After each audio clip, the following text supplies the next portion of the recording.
शिव पुराण की माने तो भगवान शिव स्वयंभू है, जिनका कोई आदि है और न ही कोई अंत। उन्हीं के होने से ये समस्त संसार गतिमान है। जबकि विष्णु पुराण में भगवान शिव का जन्म भगवान विष्णु के द्वारा हुआ है। भगवान शिव के निराकार रूप की पूजा करने के लिए सबसे उत्तम नर्मदेश्वर शिवलिंग माना जाता है। वीडियो में आगे बढ़ने से पहले कृपया हमारे चैनल को सब्सक्राइब करें, लाइक करें और घंटी का निशान दबाएं। भगवान शिव के माता पिता के बारे में बहुत कम लोगों को ही पता है। शिव महापुराण के प्रकरण के अनुसार भगवान शिव की माता श्री दुर्गा देवी और पिता सदाशिव यानी काल ब्रह्मा हैं। श्रीमद् भागवत के अनुसार एक बार जब भगवान विष्णु और ब्रह्मा अहंकार से अभिभूत हो स्वयं को श्रेष्ठ बताते हुए लड़ रहे थे, तब एक जलते हुए खंभे से भगवान शिव प्रकट हुए।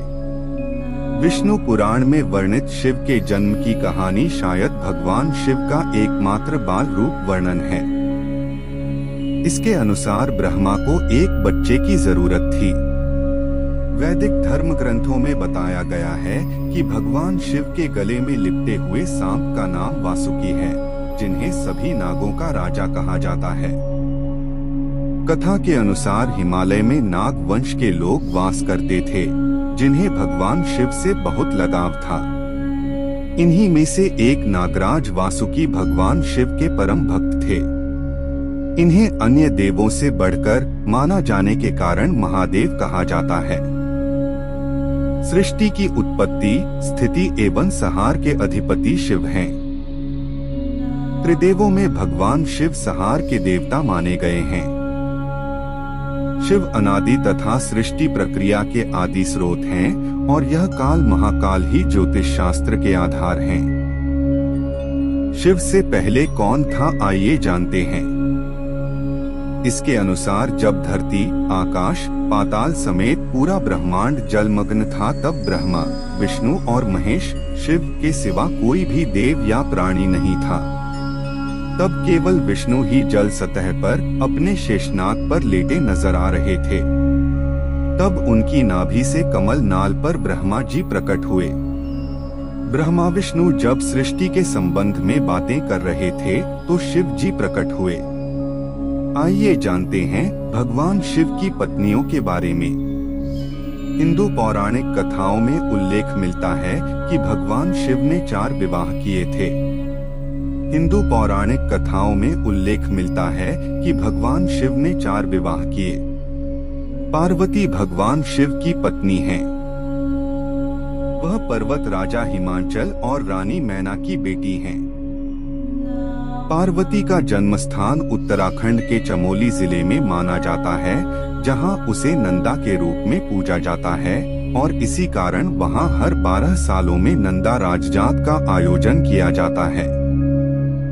हिमालय के राजा की बेटी पार्वती, जिन्होंने भगवान शिव को अपने पति के रूप में पाने के लिए 12 वर्षों तक तपस्या की, उन्हें सप्तऋषियों, 7 ऋषियों द्वारा निर्धारित अपने प्रेम की कठिन परीक्षा से गुजरना पड़ा। आइए जानते हैं भगवान शिव के सबसे शक्तिशाली अवतार के बारे में।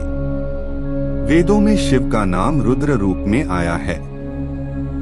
रुद्र का अर्थ होता है भयानक। रुद्र संहार के देवता हैं। विद्वानों के मत से उक्त शिव के सभी प्रमुख अवतार व्यक्ति को सुख, समृद्धि, भोग, मोक्ष प्रदान करने वाले एवं व्यक्ति की रक्षा करने वाले हैं। भगवान शंकर जी किसका ध्यान करते हैं? शिव पुराण में भगवान शिव द्वारा श्री राम का ध्यान लगाने की बात कही गई है। इसके बारे में एक कथा प्रचलित है कि एक बार माता पार्वती ने शिव के ध्यान से उठने के बाद शिव से पूछा कि आप तो स्वयं ही देवों के देव हैं, तो आप किसका ध्यान करते हैं? तब शिवजी ने माता पार्वती को उत्तर दिया कि हम श्री राम का ध्यान करते हैं। आइए जानते हैं भगवान शिव के भक्ति के बारे में। कन्नप्पा शिव के कट्टर भक्त थे और श्रीकालाहस्तीश्वर मंदिर से निकटता से जुड़े हुए हैं। वह एक शिकारी मुथरैयार था और माना जाता है कि उसने श्रीकालाहस्ती मंदिर के प्रमुख देवता श्रीकालाहस्तीश्वर लिंग को चढ़ाने के लिए अपनी आंखें फोड़ ली थीं।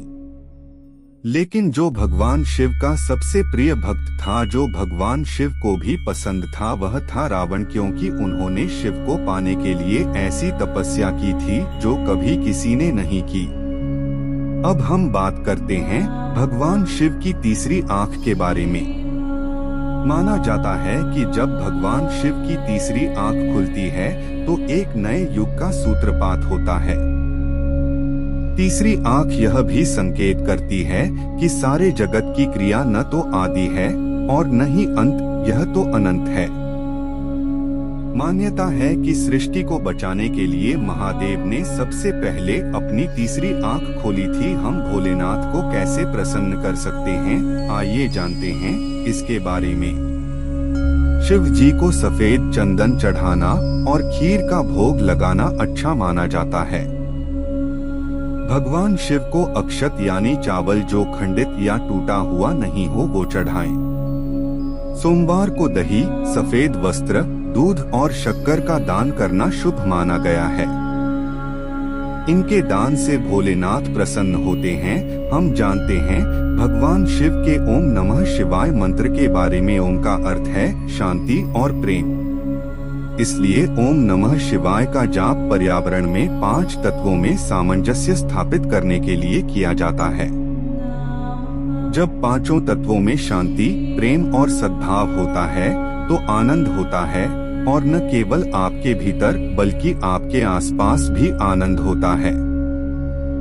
भगवान शिव की साधना सारे मनोरथ पूरे करने वाली मानी गई है।